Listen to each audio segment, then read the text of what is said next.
Então, dando continuidade à nossa última parte, seria a aula 4 desse mini curso demonstrativo.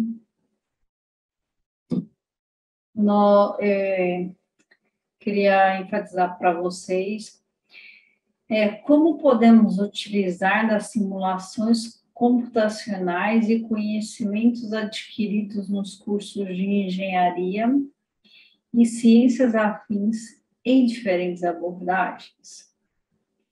Seria o tema principal do nosso mini curso, né? Então, como utilizar dessas ferramentas computacionais e o que nós temos de conhecimentos adquiridos nos nossos cursos de graduação e como podemos ter essa sinergia entre esses dois aspectos e abordar diferentes conceitos, diferentes estudos.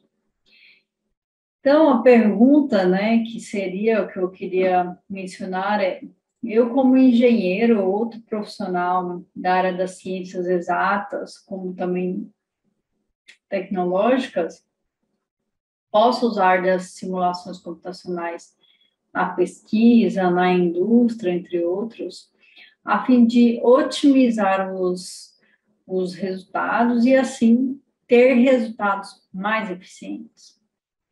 Então, o objetivo que seria 3 aspectos principais.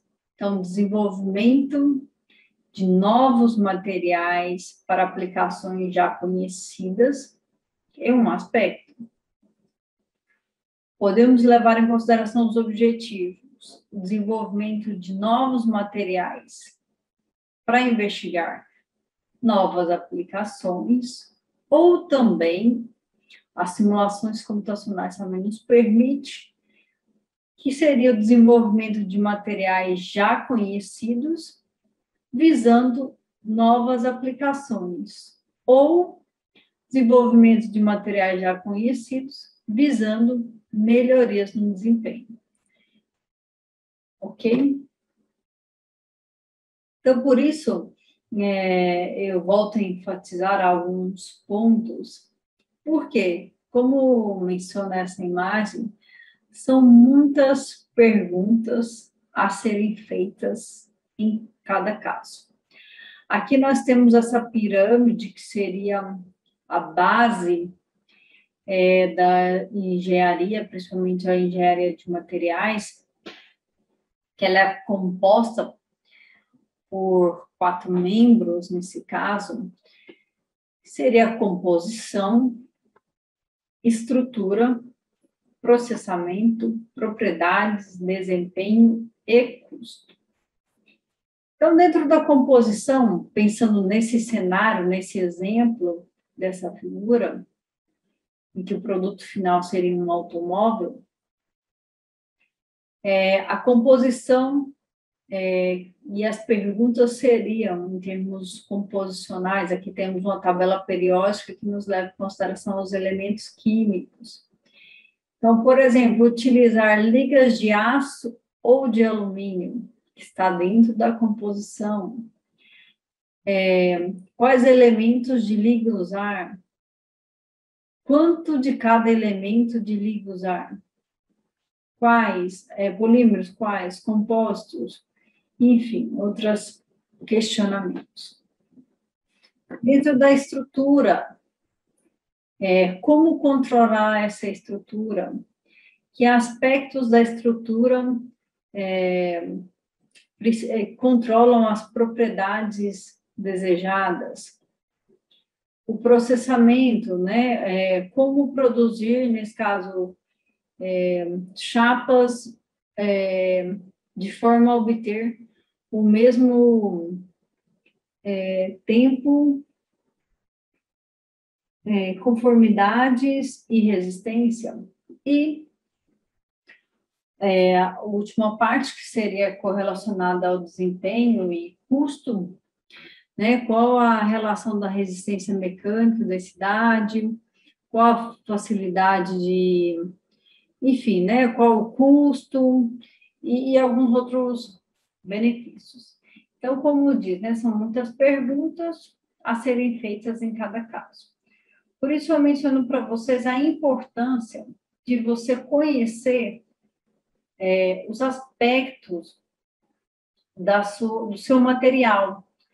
Nesse caso, desde a parte estrutural, você saber de toda a estrutura, você saber quais os elementos que compõem aquele material, você saber as características desses elementos, a sua distribuição eletrônica, você conhecer como esses átomos eles se comportam dentro dessa rede cristalina, pensando no sólido, como está a relação desses elétrons em cada um desses átomos, qual que é a ligação química presente dentro dessa estrutura, qual a distância de ligação entre os elementos constituintes, além disso, alguns outros aspectos, como quantos átomos que são coordenados com esse elemento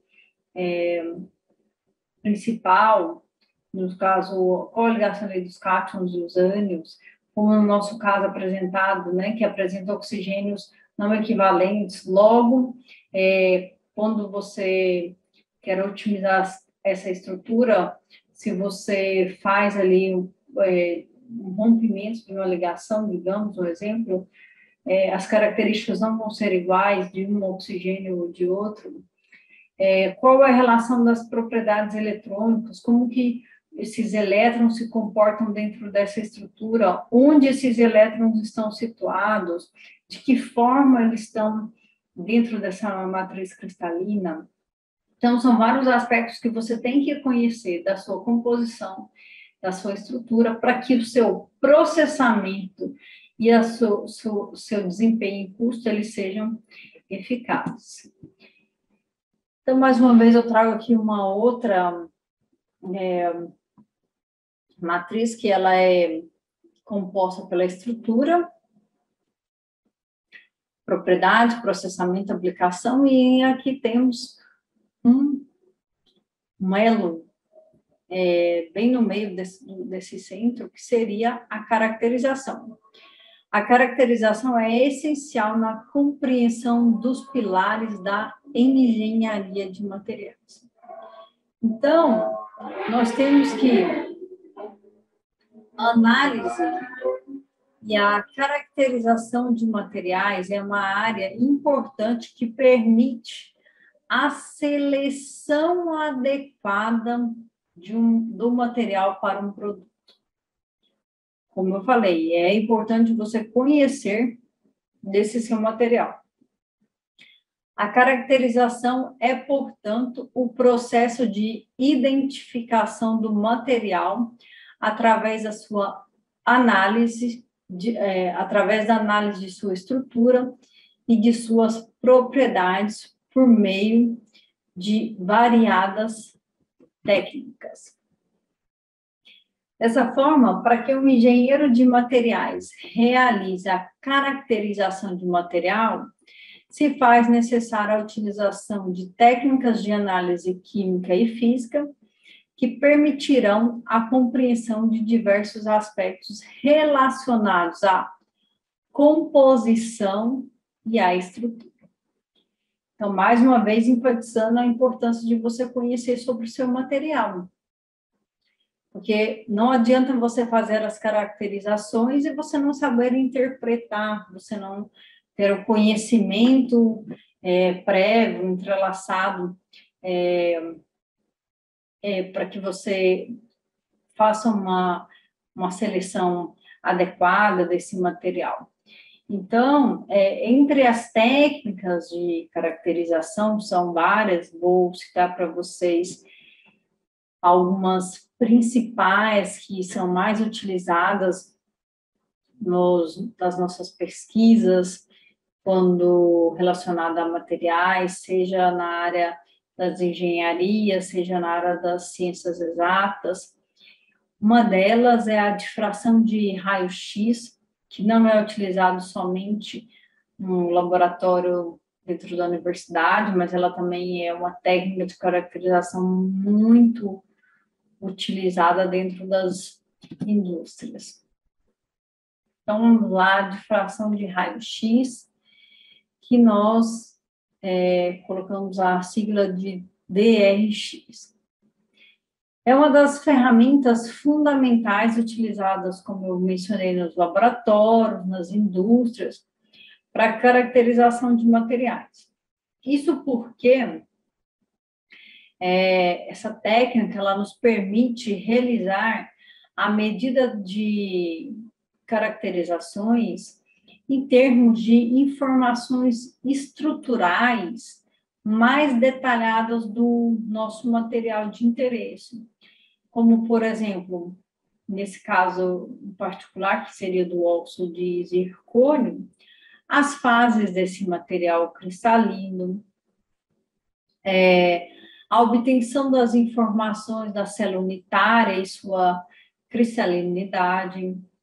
E pensando no nosso material, que seria o óxido de zircônio, sabemos que ele apresenta um polimorfismo. Então, mediante a difração de raio-x, nós podemos confirmar qual, de fato, foi a fase obtida. Então, nós conseguimos caracterizar para saber se foi a monoclínica, se foi a tetragonal, se foi a cúbica. E, ademais, essa técnica de difração de raio-x, ela nos permite observar, pela posição que esses picos, pela posição e a quantidade de picos de difração, se esse material, por exemplo, ele é monofásico, ou seja, ele apresenta apenas uma fase em sua composição, ou se existe a presença de impurezas, no caso que esse material não seria puro. Então, é um ponto bastante interessante e importante de se observar, que seria como é o aspecto dessa amostra, se essa amostra ela é pura, como está essa cristalinidade desse material, qual é a fase que você obteve.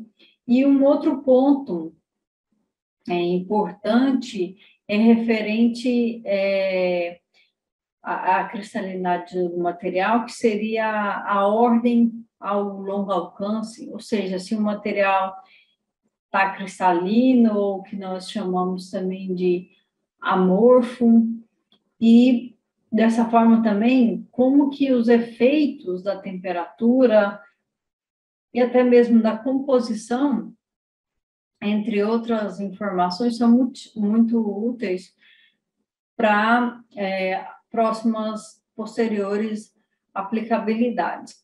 Então, a difração de raio-x, ela nos permite muitas informações sobre o nosso material, e como eu mencionei no slide anterior, como engenheiro, é muito importante você conhecer sobre a estrutura e a composição desse material, para que você possa, vamos dizer assim, moldá-lo de uma forma mais perspicaz. Então, nesse caso aqui, eu trouxe essa imagem, ela representa uma figura de um difratograma de raio-x que foi obtido mediante o programa Vesta. Eu utilizei dos dados da estrutura que nós simulamos, que eu já apresentei para vocês anteriormente, e obtive esse gráfico. Aqui eu coloquei o caminho como foi para obter esse gráfico, que, mais uma vez, file, open, o caminho onde a pasta está, os arquivos CIF, ou XYZ, outro formato que esse programa possa ler, já mencionei para vocês. Ou também possibilita você criar uma nova estrutura, e depois você vai nesse outro caminho e calcula, e você vai obter, então, essa difração de raio-x. Mais uma vez, ela também é de uma forma, de uma predição, como seriam os picos desse material. Um dado que eu acho bastante interessante, que pode ser útil, é quando você quer propor um novo material, que, lembrando mais uma vez os nossos 3 objetivos, entre um deles seria a obtenção de novo material para uma propriedade nova ou para uma propriedade já conhecida. Então, você tem uma predição de como seria os picos de difração desse material.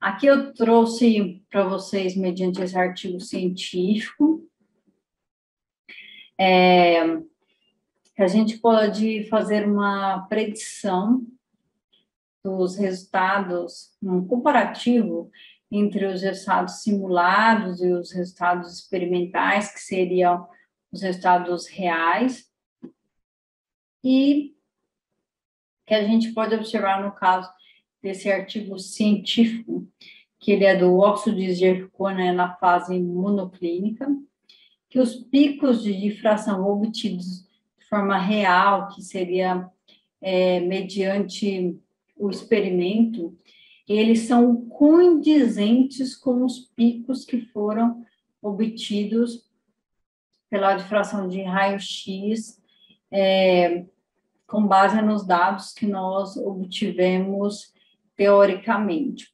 Além disso, podemos observar nessa figura também os índices de Miller, que seriam os planos para cada um dos picos presentes na amostra de óxido de zircônio.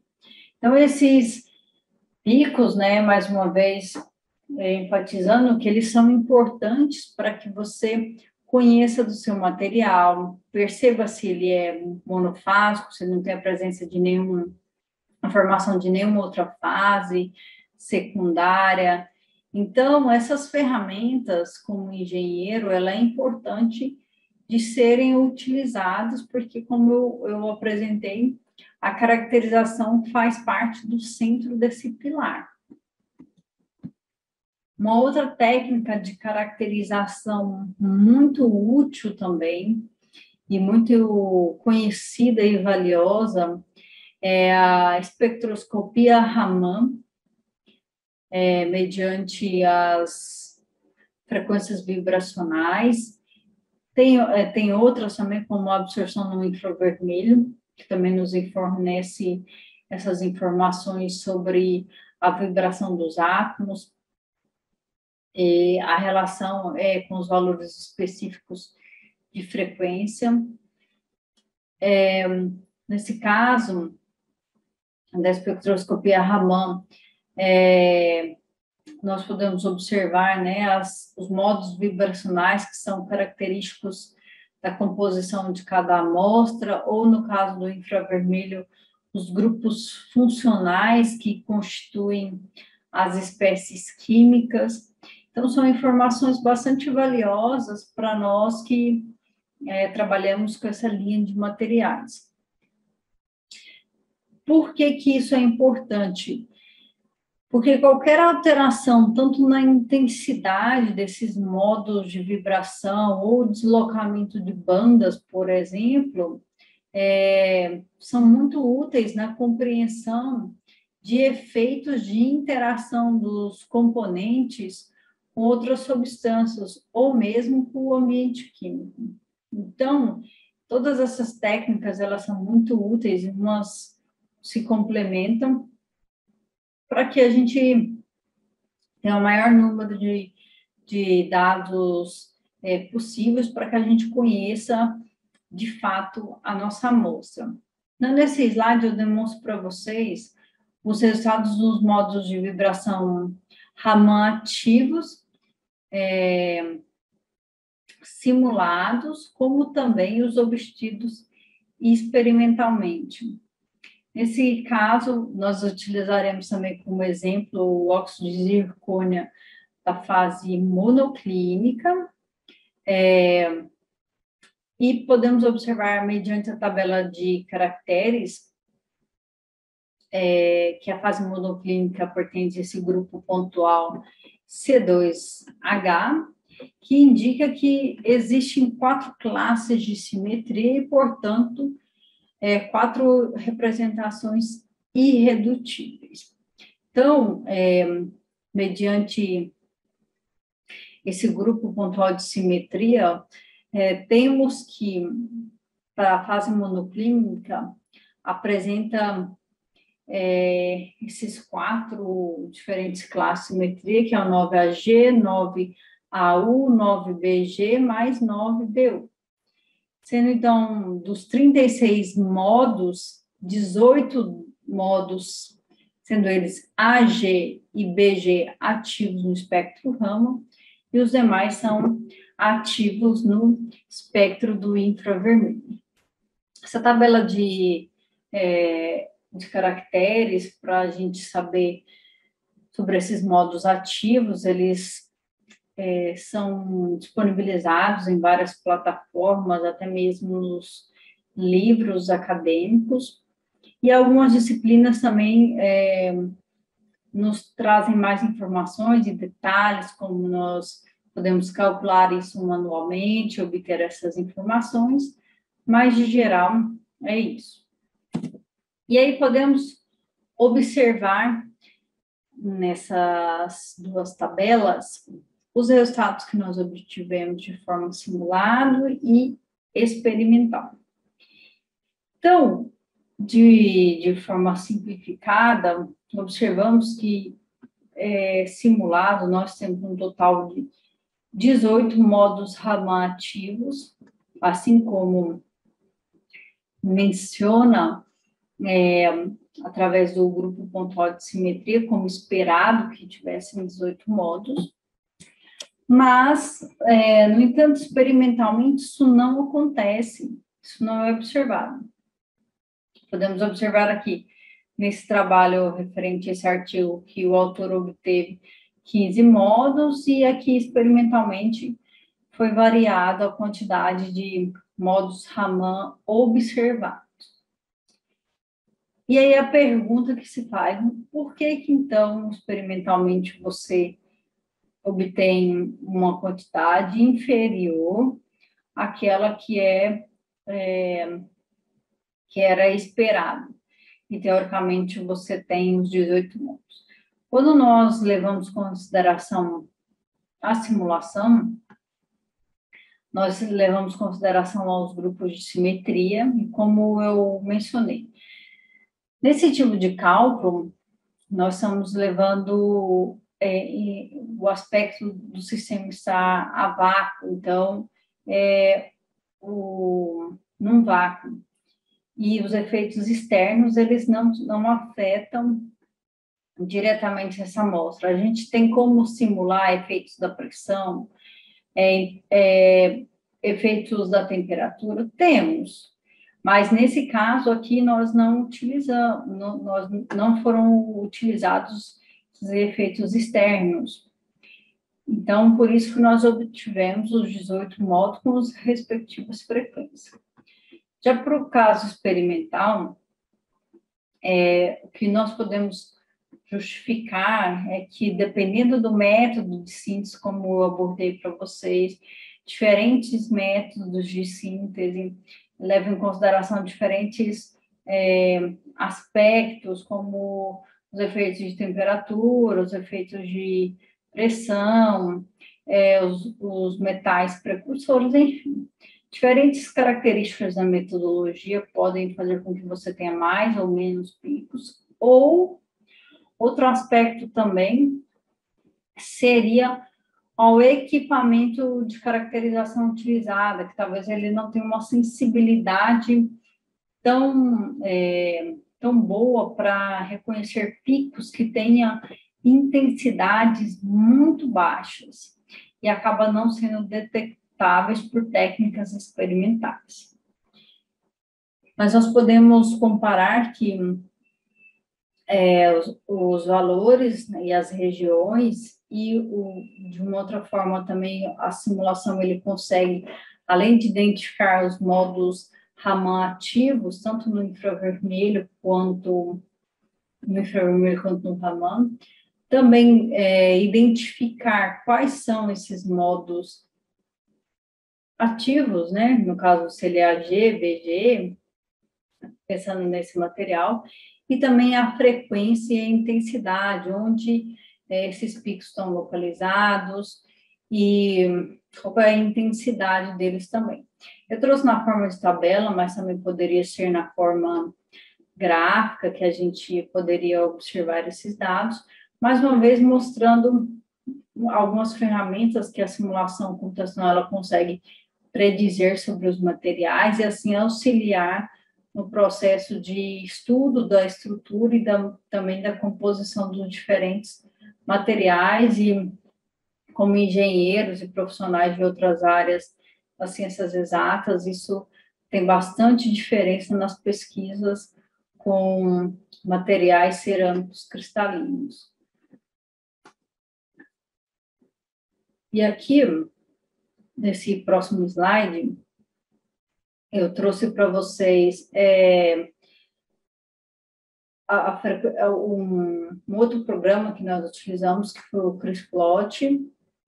Deixa eu ver se eu consigo colocar para...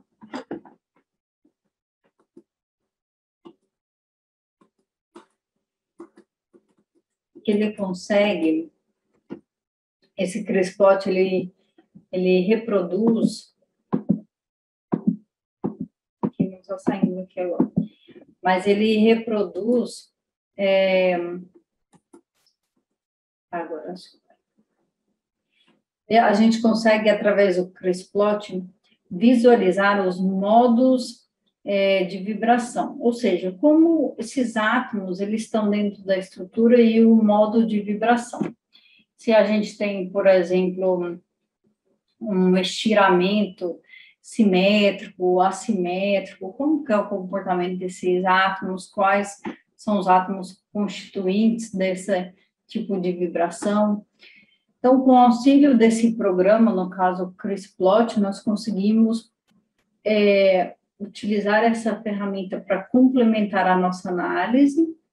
Além disso, visualizar esses diferentes modos de vibração ativos no espectro Raman, conforme as nossas frequências vibracionais.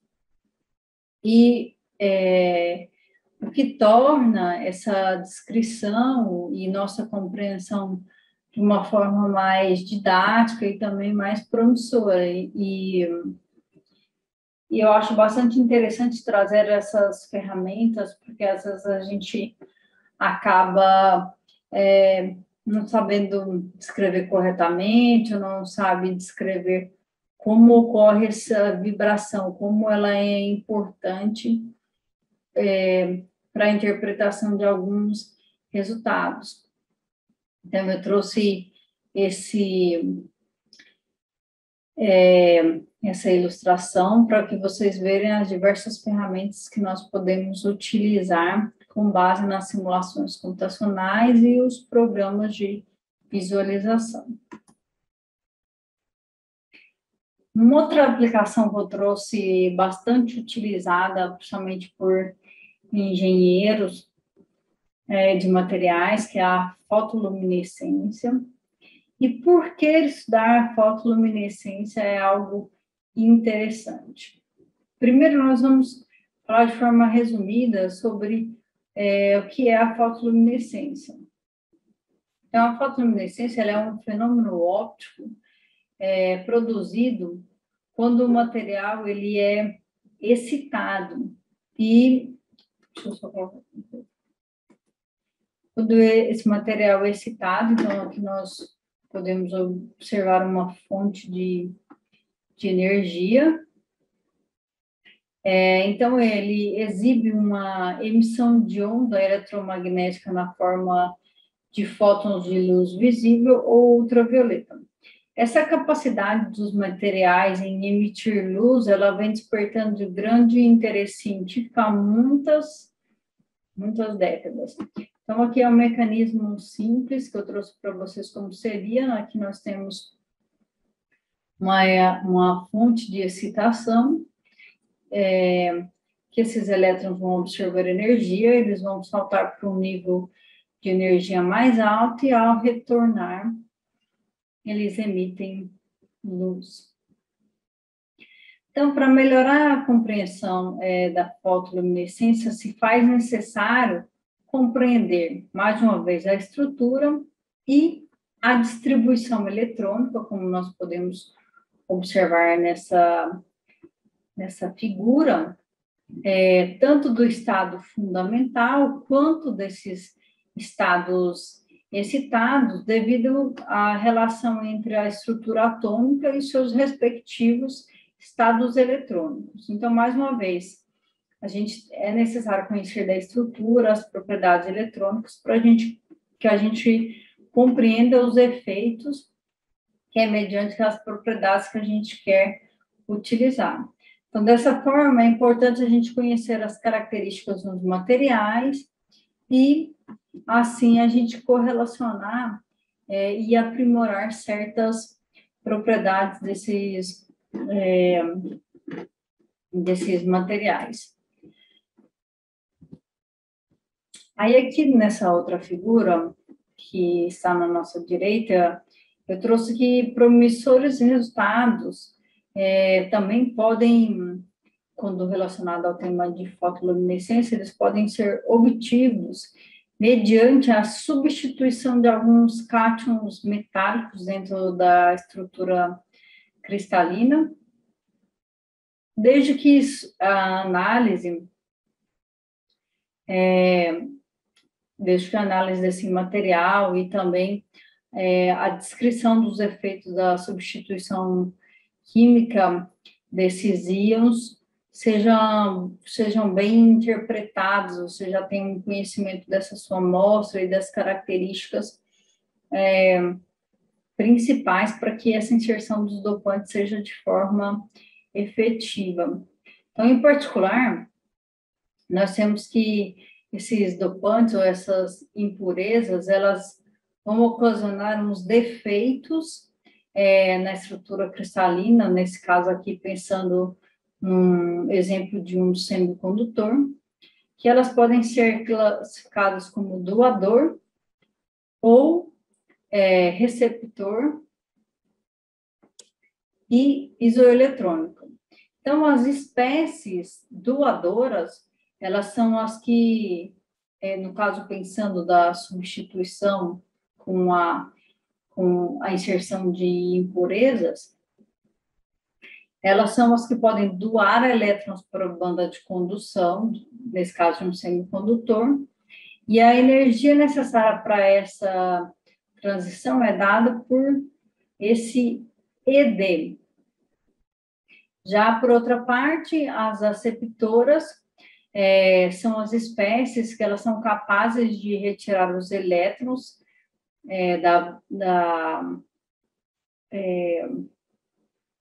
aqui da banda de valência desse semicondutor, deixando, então, uma vacância, que nós chamamos, ou um buraco. E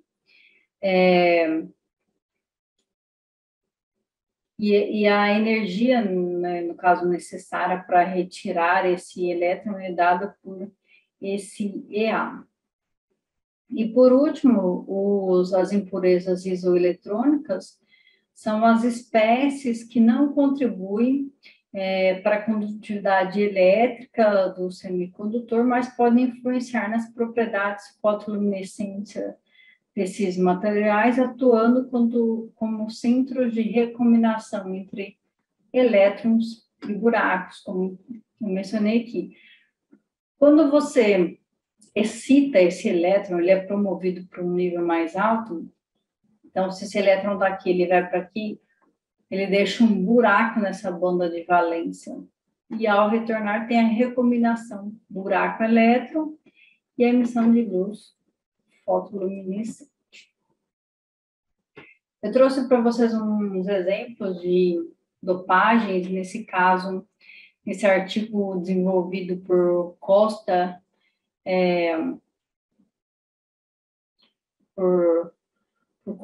por Souza e colaboradores, que demonstram as mudanças provocadas pelos íons de ítrio e lantânio na matriz de óxido de zircônio. E os resultados dos espectros, aqui nós temos os resultados dos espectros de fotoluminescência desse material e podemos observar o pico de maior intensidade, que foi em 572 nanômetros, e algumas outras características também.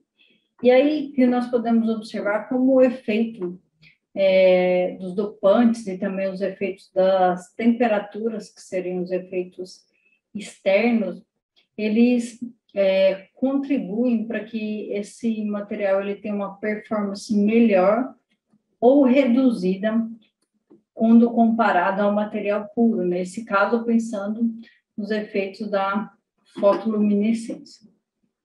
E aí, a pergunta, né, como utilizar das ferramentas computacionais para que elas nos auxiliem a interpretar as emissões fotoluminescentes de um material? Bom, podemos usar de um mecanismo bastante conhecido e estudado para descrever a existência desses estados excitados, que é a principal característica das emissões fotoluminescentes, através desse diagrama. Então, deste modo, nós conseguimos, mediante as simulações computacionais, identificar como os processos eles podem acontecer e, consequentemente, predizer e observar como as propriedades fotoluminescentes dos materiais eles variam. E, dessa forma, nós somos capazes de possibilitar o desenvolvimento de novos materiais que podem ser aplicados em diferentes áreas. Então, eu trouxe alguns exemplos de aplicações de materiais fotoluminescentes. Aqui temos os sinais de emergência, que são bastante úteis, estão presentes nos hospitais, nos laboratórios, nos edifícios, que são a base de um material luminescente. Outros exemplos também são sinalização de trânsito, e aqui eu trouxe um exemplo bastante interessante, que são as tintas fosforescentes. E, por outro lado, nós temos aqui os LEDs luminosos, entre outros. Então, nós podemos observar como a simulação computacional você consegue ter mecanismos para explicar os efeitos que acontecem nessa emissão fotoluminescente. Além disso, você fazer uma previsão dos resultados que você pode obter, otimizar esses resultados para que eles sejam cada vez mais promissores, e assim você melhorar as suas condições de síntese, ter condições de síntese ótimas, para que tanto o processamento quanto a performance seja de forma mais ideal ou mais intensificada possível. Aqui eu trouxe em termos de exemplo, a utilização também de outro artigo utilizando utilizando óxido de zircônio também, mas para estudo de fotoluminescência, mas utilizando outros elementos de substituição, nesse caso, utilizando o titânio, que é um metal de transição, e o lutênio, que também é um terra rara. Entre outros elementos que também podem ser utilizados como estabilizadores de óxido de zircônio.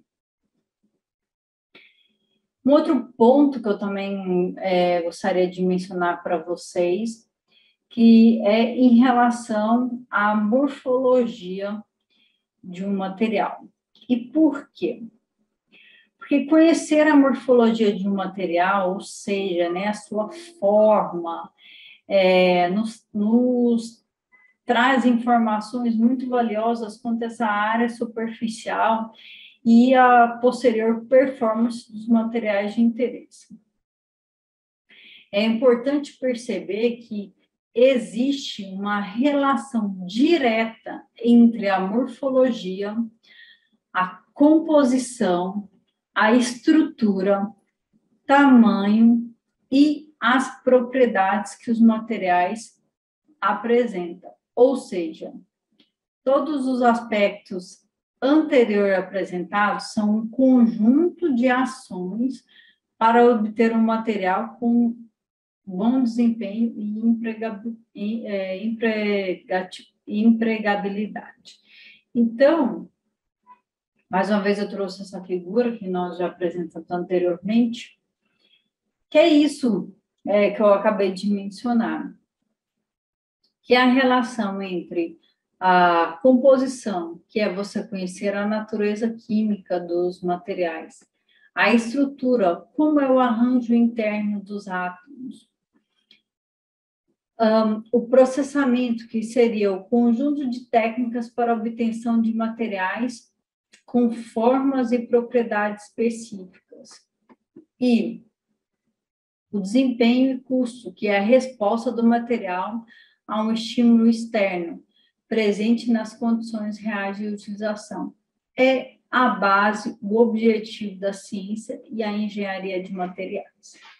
Então, esses 4 pilares é muito importante quando a gente quer um material com bom desempenho e empregabilidade.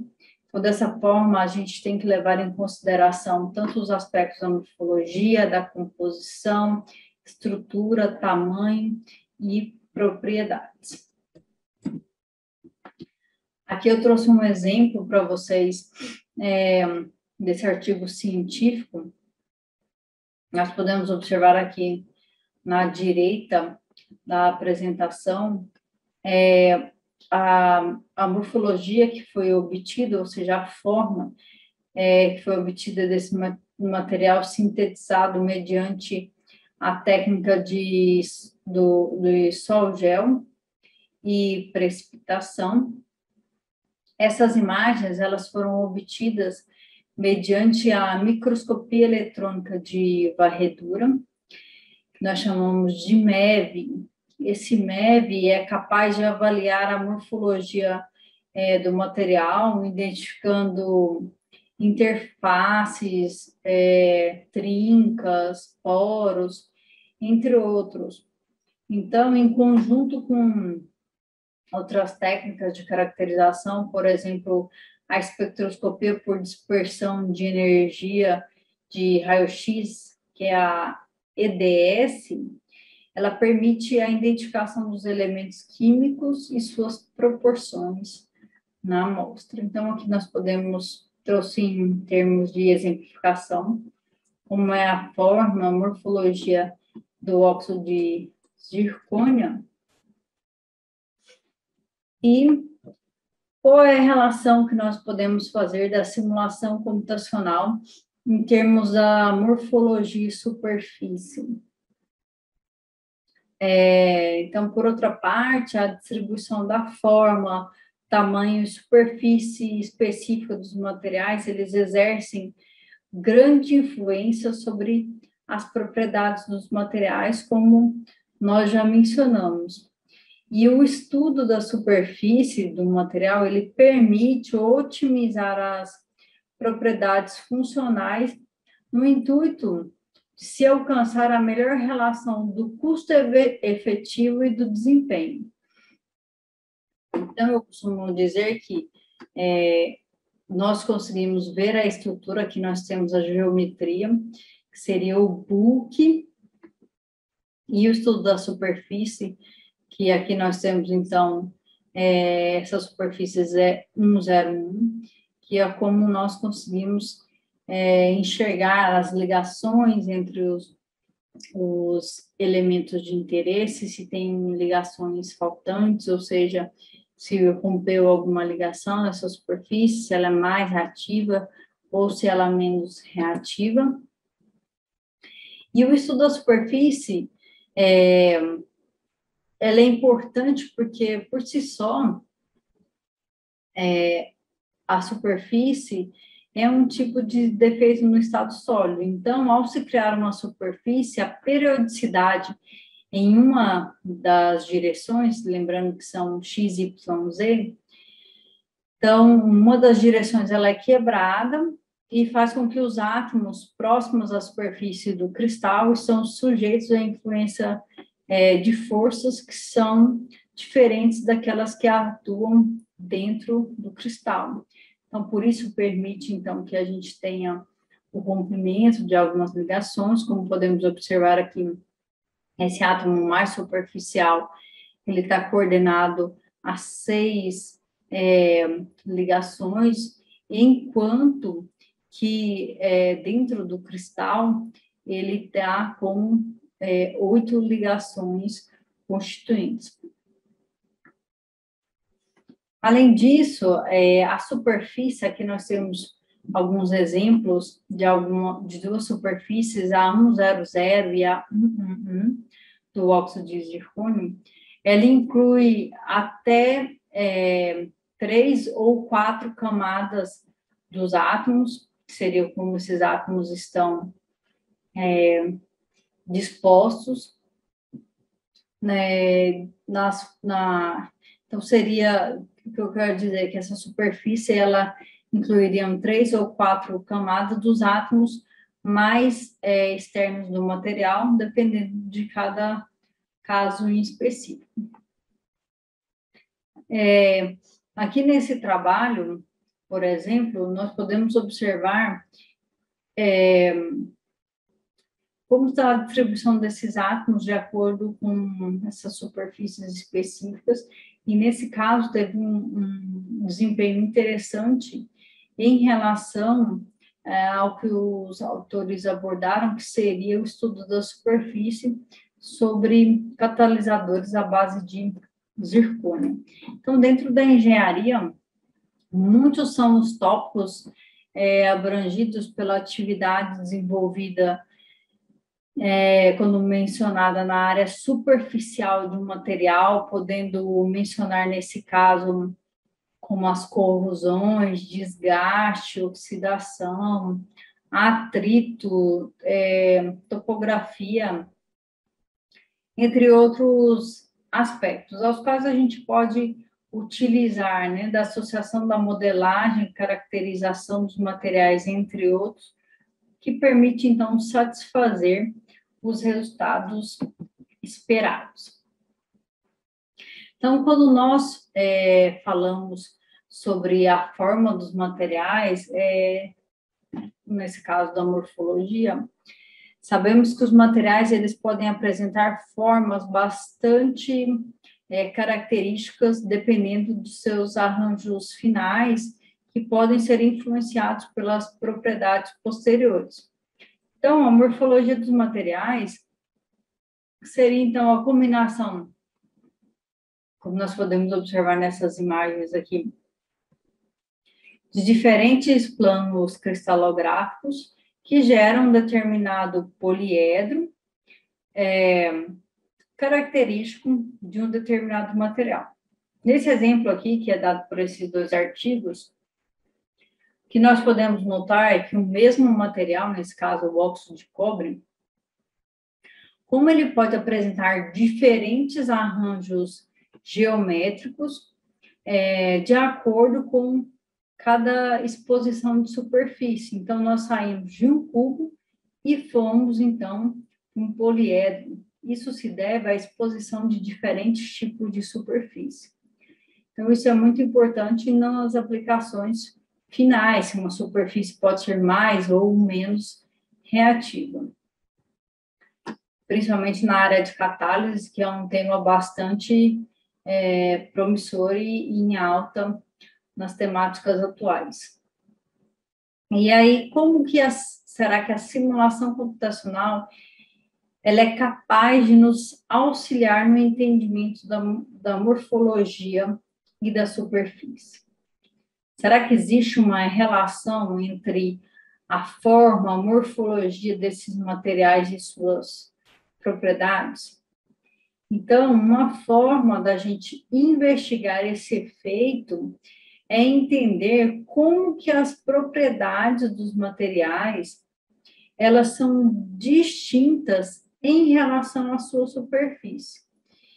E por meio da simulação computacional, é possível nós compreendermos e também é possível o auxílio dessa ferramenta para entender como certas superfícies mais ou menos expostas afetam, desde as propriedades eletrônicas até as propriedades energéticas, as propriedades eletrônicas, entre outras de interesse.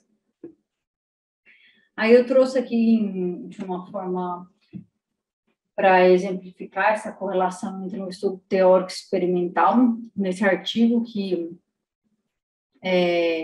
utilizou de simulações computacionais de óxido de zircônio na fase tetragonal, em que as simulações computacionais elas foram úteis para melhor compreensão da morfologia e a sua relação com a disposição dos átomos em diferentes superfícies para esse material que é o óxido de zircônio. Então, podemos observar como a forma, ou seja, a morfologia, ela é alterada conforme você tem a exposição de uma ou outra superfície. Além disso, é importante mencionar como a predição do resultado experimental, do resultado teórico simulado, coincide com os dados experimentais obtidos. Aqui nessas outras figuras, que também foi retirada desse artigo, os autores apresentam como é a disposição dos átomos em cada uma das superfícies e a posição que essa superfície, ou seja, a quantidade da área total desse poliedro, que cada uma dessas superfícies elas ocupam nessa morfologia final. E, além disso, eles também trazem um outro aspecto interessante, que é em termos das distâncias de ligação entre os átomos principais, centrais, e os outros átomos vizinhos em cada uma das superfícies, e isso tem uma dimensão, se essa superfície ela pode ser mais ou menos reativa, porque depende dos elementos químicos que estão expostos em cada uma dessas superfícies, elas podem ter uma característica melhor ou menos efetiva, depende da propriedade que você quer investigar. Então, de uma forma geral, em linhas gerais, eu trouxe para vocês aqui alguns estudos que nós já fizemos, usando com base na construção de Wolff, em que Wolff propõe que a combinação de diferentes valores de energia de superfície, que provém desses diferentes planos cristalográficos, como a 001, a 11, a 10, ou diferentes planos, que conecta a origem ao centro dessa superfície. Isso que é que o teorema de Wolff ele propôs. Então, eu trouxe um exemplo para vocês como é possível utilizar desse teorema de Wolff, utilizar das simulações computacionais e assim obter os poliedros e comparar com os resultados experimentais e também fazer uma predição, fazer um mapa de morfologia das possíveis morfologias que você pode obter desse material. E assim poder estudar posteriormente, até mesmo por meio de simulações computacionais, como que essas superfícies elas podem ser mais ou menos vantajosas para certos tipos de aplicação, como, por exemplo, propriedades magnéticas, propriedades eletrônicas, propriedades bactericidas, entre diversos outros estudos que nós já temos reportado na literatura. Então, o que nós temos? A origem. Essa origem, ela conecta o quê? Ao centro de cada superfície. Então, aqui nós temos a superfície 001. Então, conectamos a origem ao centro dessa superfície. traçamos um plano. Fazemos o mesmo para a superfície 1, 0, traçamos um plano. O mesmo para a superfície 1, que é em todas as direções, traçamos um plano. E assim nós obtemos esse poliedro, essa morfologia, a forma desse material. E usando os programas de simulações, podemos obter, então, essa morfologia de forma tridimensional. E assim, podemos correlacionar diretamente com os resultados experimentais. E para finalizar, eu gostaria de enfatizar essa frase que diz: ciência e engenharia dos materiais é a área da atividade humana associada com a geração e a aplicação de conhecimentos que relacionem composição, estrutura e processamento de materiais às suas propriedades e usos. Então, de forma geral, o estudo conjunto das técnicas de simulação computacional nos permite investigar uma série de propriedades, entre elas mecânica, elétrica, térmica, magnética, entre outras, mas é preciso entender toda a relação entre a composição, a estrutura, tamanho, morfologia, propriedades e posterior desempenho de um material. Então, dessa forma, o engenheiro de materiais, conhecendo os princípios básicos das ciências dos materiais, ele pode modelar ou projetar uma propriedade, modificando e manipulando a microestrutura do material por meio da sinergia entre a simulação computacional e da síntese ou processamento dos materiais. E uma frase que eu sempre gosto de dizer é que a tarefa não é tanto ver aquilo que ninguém viu, mas pensar o que ninguém ainda pensou sobre tudo aquilo, sobre aquilo que todo mundo viu. Então, eu deixo o meu e-mail para vocês, caso tenha alguma dúvida. Esse mini curso foi mais demonstrativo, que eu queria abordar para vocês como é possível utilizar as simulações computacionais, nesse caso em específico, para materiais cristalinos cerâmicos, uma ampla gama de aplicabilidades. Essa ferramenta computacional ela é muito vasta, ela nos permite investigar de forma muito eficaz, desde a estrutura, a composição, as propriedades eletrônicas, magnéticas, ópticas, entre outras, do nosso interesse. E espero que vocês tenham gostado. Foi muito breve, foi muito rápido, mas eu gostaria de ter passado para vocês essas informações, como é o programa que é utilizado, como utilizar desse programa, como extrair os resultados dessas simulações computacionais, como utilizar dos resultados para as aplicabilidades. E, de uma forma geral, a literatura também nos traz muitas informações mais detalhadas sobre o uso de técnicas experimentais com estudos computacionais. E, como engenheiro, da forma que essa frase menciona, que é a área da atividade humana associada com a geração e aplicação de conhecimentos. Então, é preciso um conjunto de informações, um conjunto de ações, como eu já até mencionei na nossa pirâmide ali, são muitas perguntas, para serem respondidas, mas para isso nós precisamos ter muitos conhecimentos entrelaçados, então eu tentei trazer para vocês um pouco dos conhecimentos adquiridos nos cursos de graduação e também as ferramentas de simulação computacional, como isso, em conjunto, pode ser utilizado para ter uma performance dos materiais de forma mais eficiente.